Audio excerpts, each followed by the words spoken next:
All right. After a long summer of trips, bachelor parties, weddings, really just benders, right? We're back. I'm back to work this week.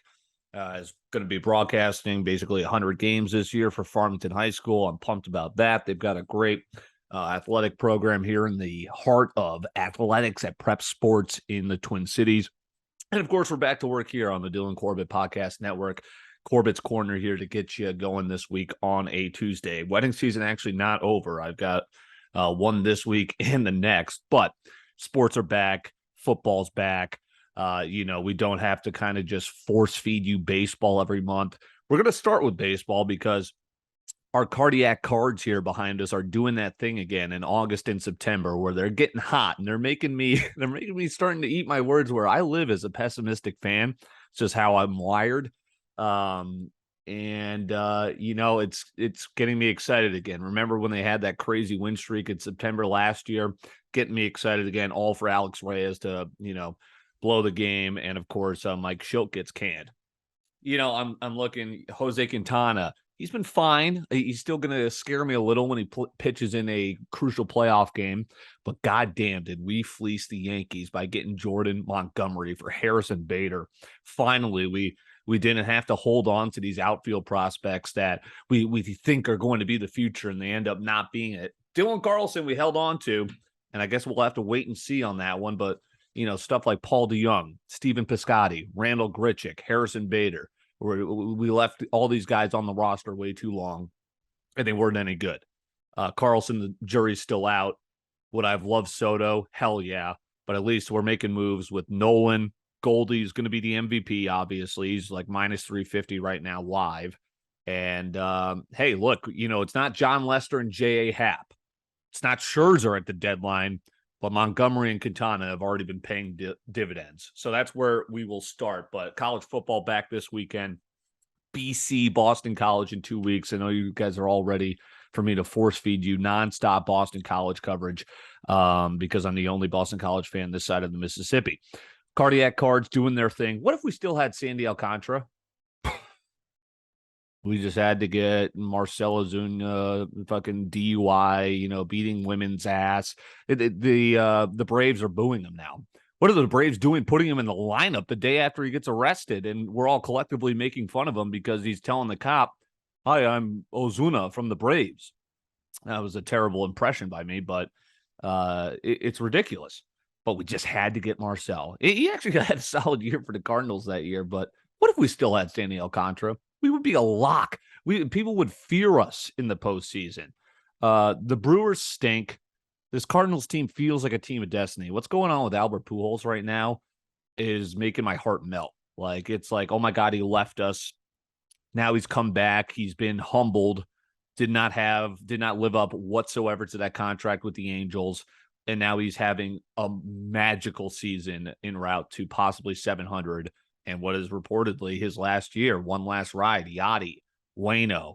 Something special's happening. But again, we'll just have to wait and see. Brewers stink. That was easy to see. Cardinals plus money to win the division. I'm not going to say it's a lock right now, but it's looking pretty good.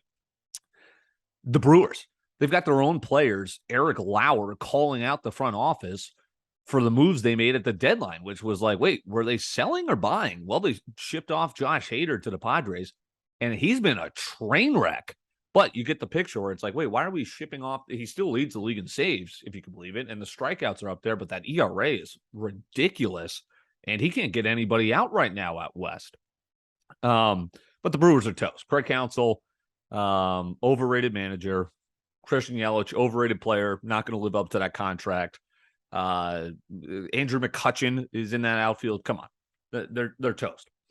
I would honestly, as the Cardinals, because we're looking, say we win the division, we're going to be looking at the Mets or Braves, right? Dodgers going to run away with the best record in the NL, maybe baseball. I honestly would rather face the defending champs than the Mets because of Max Scherzer and Jacob deGrom. I mean, that you're going to be favored in those two games. The Mets are against the Cardinals, no matter who we throw out there. When we face Scherzer, St. Louis's own, he went to Parkway Central High School, and then Jacob deGrom, arguably the best pitcher in baseball right now. Can they stay healthy? That's interesting too. Again, let's just get there and we'll worry about that later. Although, again, something about the Mets late season, they're falling off. The Braves are erasing that. Cardinals are right now just giving freaking losing or they're tied with the Cubs right now, but it's not looking good in the bottom of the third against Wayno. But the Mets falling apart late season. And then I look at that lineup, and it's not exactly very threatening. Dodgers scare me because of that rotation and lineup, obviously. Freddie Freeman he's having another incredible year. The surefire Hall of Famer. You add that to a team that won the World Series 2 years ago, and Freddie Freeman won it last year with the Braves. That lineup scares me, but as soon as they trout out, and obviously the starting rotation scares me, but as soon as Craig Kimbrell comes out to the mound out of the bullpen, I mean, I can't help but just give maybe a wry smile knowing what might happen. The Dodgers fans were scared whenever Kenley Jansen came out. I think they want Kenley back after what they've seen from Kimbrell. But now Kenley, too, is on the Braves, and it's like, okay, is Edwin Diaz the best closer in the NL when it comes playoff time? Probably. So, again, the Mets kind of scare me. I'd rather have them slip into a wild card and have to go face the Dodgers or, go through this whole new wild card system that MLB has deployed on us this year. It's awesome. We still have more than a month left of baseball because it's such a goddamn long season. And football's about to swallow all the headlines. But it's been a fun August, I will say. Baseball's had a good year for getting us to football, right? This is their time, July, August. Pujols, chase for 700. Everyone's locked in. Soto getting traded, one of the biggest trades in history at the deadline. You had Miggy early on in the season getting hit number 3,000. I think it's been a solid year for baseball. The crowds look great. Now, will that change in September? Inevitably. But I think it's been a good year for baseball. Goldschmidt's the MVP, and here's why.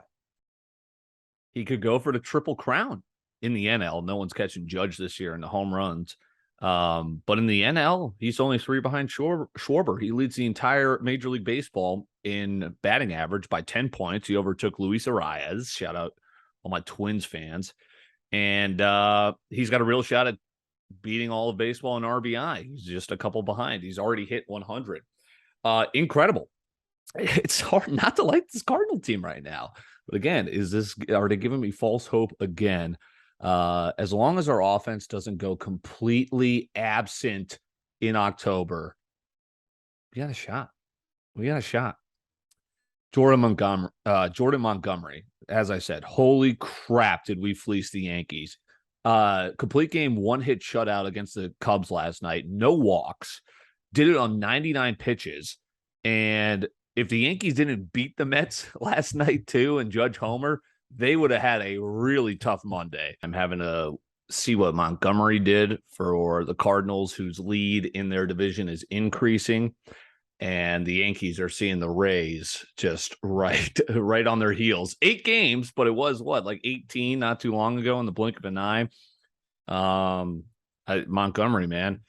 Yeah, again, a little bit of unsureness. If I see him on the mound in the playoff, like, great, that's the Cubs. No one's seeing the Cubs in October. Not for a while.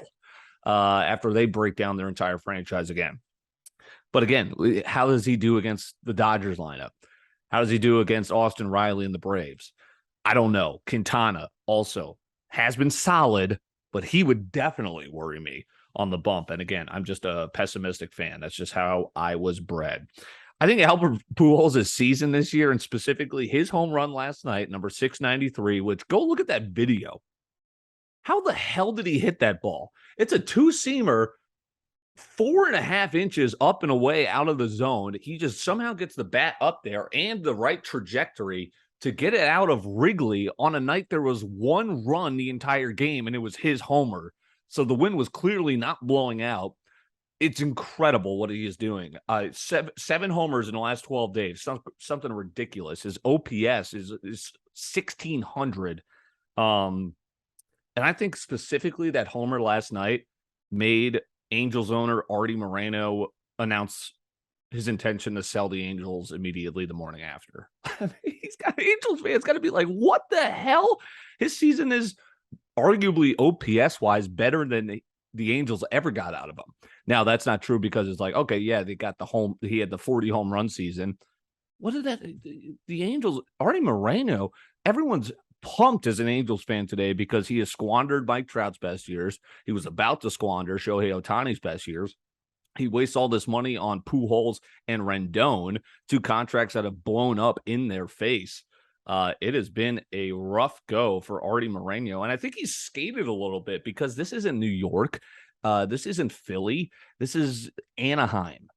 Skated a little bit, but Anaheim does get a little sigh of relief as it looks like they're going to have a new owner who is actually going to, as the ninth most valuable franchise, according to Forbes, they still had a payroll at like 183 million, never went above it. So now it's like, are they going to get a guy like Steve Cohen who's like, all right, I'm going to spend? But I also don't think that's totally the answer, where you get these guys who have the money in a non-salary cap sport. Like if Jerry Jones was in baseball, he would just outbid everyone for every player. He would just make a super team. He would do the same if football didn't have salary cap. I don't think the Yankees are in trouble, but that would be awesome if they were, because speaking of teams that, just have unlimited payroll in the huge market, it would be awesome if they fell off, because I've got the Rays to win the AL East. So 8 games back. We'll see. Judge had a little bit of a homerless streak there, I believe, for 9 or 10 games. Hits number 47 last night. 61 is going to be interesting now. He's still got a month and a half to hit 14 homers. He's going to have to get Albert Pujols hot, I think. 73 is not a chance for Barry Bonds, right? But again, I keep saying this because I just watched it last month. Go to HBO Max, type in 61 asterisk. If you're a baseball fan, you're going to be glued to your TV for the next 90 minutes. It's a great film about Roger Maris and what he had to do mentally with the fans, with the ghost of Babe Ruth, what he had to do to beat Babe Ruth and get to that 61, which Judge is trying to beat. Tony La Russa should be fired, should have never been hired. And then speaking of selling the team, Jerry Reinsdorf should follow suit. Rocco Baldelli. I tweeted out April 20th this season. Rocco Baldelli, hot seat, collision course. Because what has he done for this Twins team? Okay, you haven't won a playoff game in decades? They missed the playoffs, and now they're leading the division forever, the weakest division in baseball, and now they're not. And now I believe they're going to miss the playoffs. I think that team stinks. I think Baldelli's a flopping fish. And I think the poll ads are arguably, it's hard because there's a lot of terrible owners in baseball. They should announce their intention to sell the team, but they will never do that because they're penny pinchers. Well, it gets from bad to worse, Minnesota sports fans, because did you see Kellen Mond in preseason game number 2? Prepare for disappointment again this year, guys. 10 out of 20 for 82 yards and 2 picks, and the next day they go out and get Nick Mullins. How's that for confidence in your year number 2 starter, or excuse me, year number 2 kind of prospect at quarterback, Kellen Mond, the former Texas A&M Aggie? Clearly they've got no confidence in him to be the backup, to even be the backup. That's why they had to go out and get Nick bleeping Mullins. Why would you do that move if you had any confidence that Kellen Mond could be your backup quarterback? Now, to be fair, he did look great against the Raiders, but it's like that was game 1, okay, and then he comes out and stinks it up. 4 yards per attempt on 20 attempts, 2 picks, 50% completion percentage. Then you trade for Nick Mullins. Clearly, there's something they've been seeing, not just in preseason games, that Kellen Mond is not going to be the guy to even be the number 2 on this team. Colin Cowherd has the Vikings as his team of destiny this year, or like a surprise team. Zach Kelly's telling me that the over for their wins is a total lock. I would be wary. I would be absolutely wary of that. So I guess on that note, are Minnesota sports fans looking all the way ahead to NBA season? Oh, Anthony Edwards. They were celebrating on top of the scorers table when they won the play-in game against the Clippers. And then they had one of the worst playoff collapses ever in the fourth quarter in 3 different games against the Grizzlies. And well, now everyone thinks they are going to be NBA champions all of a sudden. Not so fast, my friends. Chet Holmgren comes to Minneapolis to open up the NBA season. I got to go to that game. That's going to be epic. I like the Thunder over the last 2 years. I think they're a talented young team that is, again, it's like that team, you can see the talent, and it's just a wait and see game of when they can finally mature into their prime. And they're adding these pieces. Sam Presti has, an absolute horde of draft picks. I think Holmgren is going to be the nastiest player from this draft class. I was right 2 years ago in LaMelo Ball, right? People would argue Anthony Edwards, but check the Rookie of the Year award. And then last year, I was totally wrong when I thought it was going to be Jalen Suggs, and obviously it was Scotty Barnes. But I love Chet. I love Chet this year for what it's worth. Thunder moneyline hammer season opener here in Minnesota. You're here first. Now, this is where my bias comes into play, probably there too, because I think the Timberwolves stink. But Matt Ryan, I love the Colts this year. I think it's a weak division. I think something's going on in Tennessee where Tannehill's not going to have a good year. Can Derrick Henry stay healthy? Jags stink. Texans stink. Can the Colts get home field advantage and then hope and pray that helps them against the juggernauts like the Chiefs? That's what we might have to go for. But this is the best offensive line Matt Ryan's had in his career, in his entire career. The receivers definitely aren't up to snuff as Julio Jones, Roddy White, Tony Gonzalez, but Pittman Jr. is nice. Is this T.Y. Hilton comeback season? Paris Campbell in the slot. You've got Mo Alley Cox, and you also got this guy Jelani Woods, who I think is going to be a nice second option in 2 tight end sets out of Virginia, the draft pick this year in the 3rd round.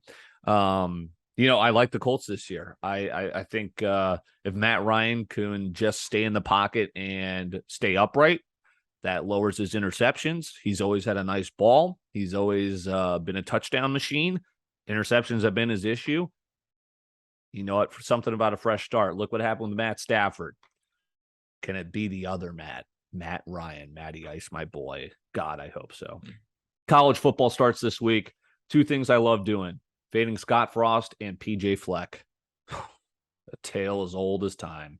I actually might lay off that Husker line because Scott Frost has got his superhuman offensive line where they throw up 20 times at practice.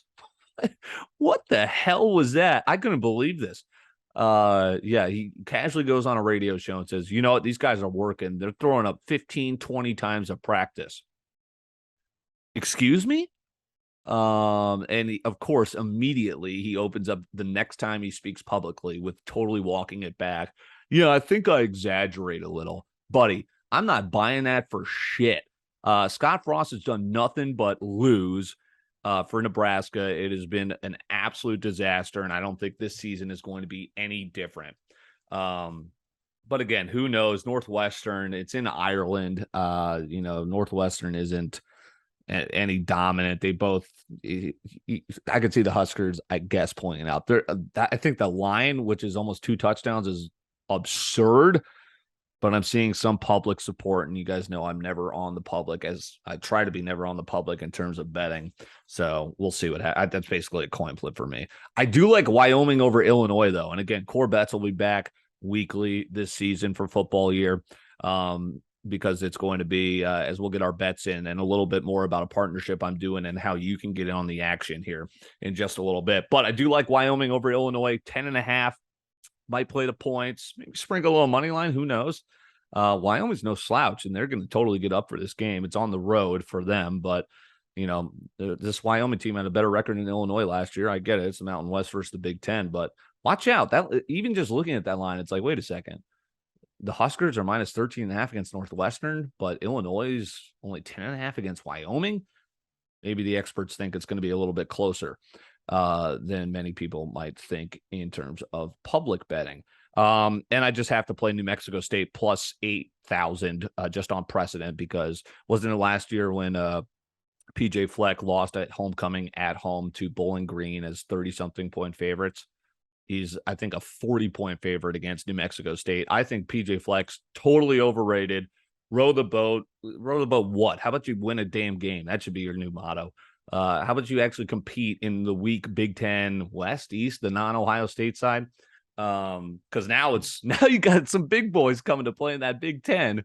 Minnesota's going to find themselves in fucking Conference USA before long. I guess maybe their hockey team will kind of save them in the Big Ten, but football hasn't been too great here in the Twin Cities college-wise lately. So, yeah, New Mexico State plus 80 to 1, just on precedent. Boston College hosts Rutgers next week. It is a crucial year. Boston College, speaking of odd lines, is only a 7.5-point favorite against Rutgers in Chestnut Hill, and it scares the hell out of me. I think we should blast them, but again, you just never know. This is a crucial year for Boston College. Jeff Hafley, year 3, he was robbed of year 2 due to the Phil Jurkovec injury. Now we lose our offensive coordinator, but I like this guy who came in from Notre Dame. You know what? We'll just have to wait and see. Boston College, we lost the top offensive lineman in this upcoming year's draft, out for the year. We're replacing literally 5 for 5 on the offensive line, which is never good, especially with Jurkovec coming off an injury last year. Can we keep him upright?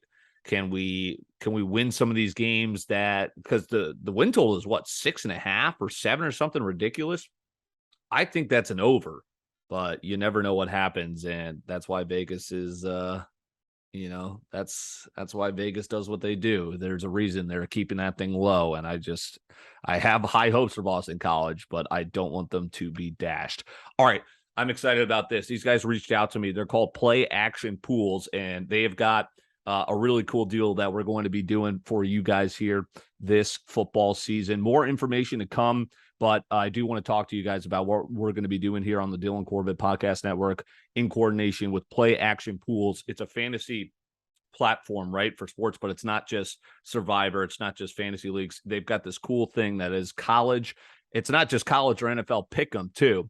We're picking games against the spread with a $10,000 bankroll, which is just digital currency. We're just using that in terms of like a leaderboard. Totally free to join. And let's talk about it here. Play Action Pools beginning this week. So if you are interested in betting, if you are interested in college and or NFL, and you're interested in competing against me, you see my record on Corbets, right? You think you can beat me? Well, here's how you do it. Play Action Pools will do a cool contest, some cool prizes depending on how many people we get in, and it's totally free to join to compete against me and others for some grand prizes here. So let's talk about that here. Play Action Pools. So again, I'm going to put this link up on my Twitter, on my Instagram, my Linktree, etc.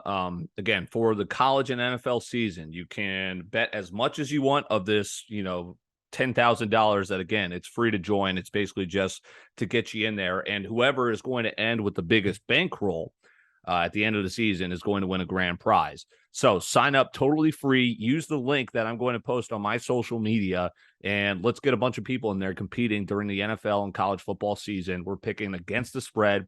You can do spreads, totals, or money lines. Don't think they have props, but again, we're keeping it straight here. So it's going to be exciting. There's a full leaderboard, really cool platform. I'm excited to get this link out and show you guys. Play Action Pools. It's going to be the Corbet's pool. So you are going to be totally free to join. And if you want to just kind of test, even if you're not into gambling and you want to kind of, because gambling's taking over, right? It's the future. It's not just watching sports anymore. It's about watching sports and looking at the spread, looking at the over-under. And if you want to just kind of get into the game, dip your toe in without risking any money, it's free to join and you could win. If you're good at it, please do. It's going to be a lot of fun. So excited to announce that partnership with my guys at Play Action Pools, and more information to come. Yeah, you guys should feel pretty confident betting against me because I lost so much goddamn money on Kamaru Usman. That was in the bag. He was leading 3 rounds to 1, likely 4 rounds to 1. That would have been the final, right? Maybe even just a clean sweep, depending on how, maybe if Sal Diamato was one of the judges. You never know what he's going to throw on his card. And then a minute left in the fight, you just got to just take him down or just run away from him. He leans the wrong way after a great double feint by Leon Edwards, the new champ. He just leans into the kick and just right to the temple, puts a guy to sleep who has never lost in the UFC. He put me to sleep as well. Dear God, that was a brutal one. One of the craziest knockouts you will ever see. The fight game has been nuts over the last couple of years, and it will continue to be. I think it's one of the fastest growing sports in terms of popularity. in the U.S. that you're going to see. I mean, it's already huge in like, Dubai and the Middle East because you got a lot of fighters out of there. But damn, I'm watching every week. The main events it's awesome to we had a great group at this bachelor party just watching me, fall to my knees as I lose a month's rent. But yeah, so again, there's also going to be, the next 2 weeks, they're off this week. The next 2 weeks are crazy. It's gone to Ivasa in Paris, just a fight night. And then after that, it's UFC, whatever we're up to, 78, 79. It's going to be, it's Chimaev Diaz, but I saw the promo. And even though it's a minus 1,300 favorite fight, I'm still going to get up for it. It's still going to be awesome. And after this crazy ass knockout, who knows? Maybe I sprinkle Diaz and try and get a little bit of money back. Soccer, speaking of rapidly ascending sports in popularity in the United States, it's the global sport, soccer, right? Or football. But once the World Cup comes here to the United States or North America, I mean, we have more access now to the English Premier League, to La Liga, to all these top European leagues. MLS as a product has gotten a lot better since its inception too. Baseball, hockey, I'd watch out because soccer's coming. There's a reason it's the globe's biggest sport. It hasn't caught on here yet, obviously, because our talent has not lived up to anything. But if the United States national team starts getting good, competing in World Cups, and then all of a sudden, they start staying, and more kind of European stars start coming over to MLS. Gareth Bale's now on LAFC. Yeah, LAFC. And Messi's reportedly coming to Miami in a year. I mean, good Lord, game over. MLS is going to be taking over some people's screens. I mean, there's a lot of sports out there. And again, that's why people are like, hey, baseball, you got to change. You got to adapt to the younger fan, the new fan. And speaking of that, so again, soccer, it's going to be awesome. I just had 2 notes here. The EPL started a couple weeks back, couple weeks underneath the belt of the new season. My team, West Ham, I was in a bar in London and we met these locals who were just like, we're Hammer fans. And it's a different breed, soccer fans in London, soccer fans all around the globe in general. West Ham, after a great year last year, has not scored a goal. They haven't scored a goal in 3 matches. It's embarrassing. We're the seller of the EPL. It's embarrassing to be a Hammer fan right now. And Erling Haaland, probably the new face of soccer. Dortmund, he was epic a couple seasons there. He makes the big money move to Man City, and he's been electric. Already 3 goals, I believe. He's been filthy for Man City. Last year's champs. Looks like they're destined to repeat at the top of the table. Speaking of sports that may have to change, or at least in this case, leagues, the PGA Tour season wraps up this week with the Tour Championship. How will LIV Golf continue to alter the PGA Tour universe in the new season? Because I think that was the story of this PGA Tour season. Was first Scotty Scheffler coming out party, was the most dominant golfer, out there. And then after his Masters win, and then he kind of tailed off a little bit. And then all of a sudden, LIV Golf started stealing all these golfers, started stealing all these headlines. And things are going to be interesting. I'm excited to continue monitoring this headline with PGA versus LIV and how it might continue into the next year, the next PGA Tour season. Scotty Scheffler is favored to win the Tour Championship, so he's going to get a huge payday if he does indeed do that. That starts Thursday. Will Zalatoris, who was in contention, he just pulled out due to a back injury, so it's going to be an interesting 4 days here on the PGA Tour. We'll see if Scotty Scheffler can pull out this year's FedEx Cup Championship. U.S. Open, I went last year when Medvedev beat Djokovic in the final, one of the coolest events I've been to. No Djokovic this time around due to all the ridiculous, hey, he's not vaxxed. Hey, this guy's not vaxxed. Hey, you can't travel here. It's, come on, enough already. Let the man fucking play. So it's going to make the men's side of things interesting. Iga Swiatek has fallen off after pure dominance as the world number 1 on the women's side of things. Is it Ons Jabeur? Is it going to be Halep making another run at a Grand Slam title? Is Coco Gauff going to make another run? Raducanu, who won it last year, she hasn't had a great follow-up year this year, but she's the defending champ. And then, of course, it's going to be Serena riding off into the sunset. And I think it's going to be quick. Look, she came back. That's super admirable. I think she's 1-2 since coming back. And I don't really know who she has right now. I guess qualifiers are going on right now. So we'll learn after this week when the draws officially come out. But she's going to lose. I'm sorry. It's going to be a heartfelt goodbye as one of the greatest tennis players, the greatest tennis player in women's tennis history we've seen. Pure dominance. I wish I paid more attention to her reign of terror back in the early 2000s. Unfortunately, I basically got to see the withering away of Serena, which happens to everyone, right? Federer, he'll never be back to what he was, which is unfortunate. And it's crazy that Nadal and Djokovic still are. But Serena, it's going to be a bittersweet ending, but I don't think it's going to be pretty. U.S. Open. That's for the tennis fanatics out there, which I am one of. Corbet's Corner. All right, a lot to throw at you here this week. Again, keep an eye out for play action pools. It's the Corbet's group. Big cash prize.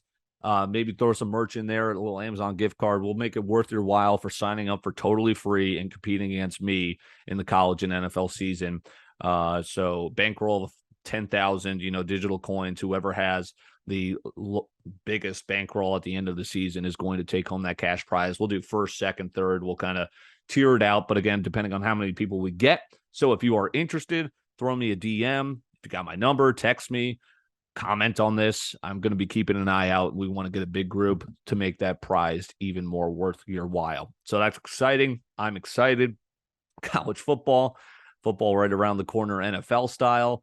It's the greatest time of the year, right? As summer is wrapping up. We're wrapping up here on Corbet's Corner, and we'll talk to you on Winging It this week on its usual day as well. Take care.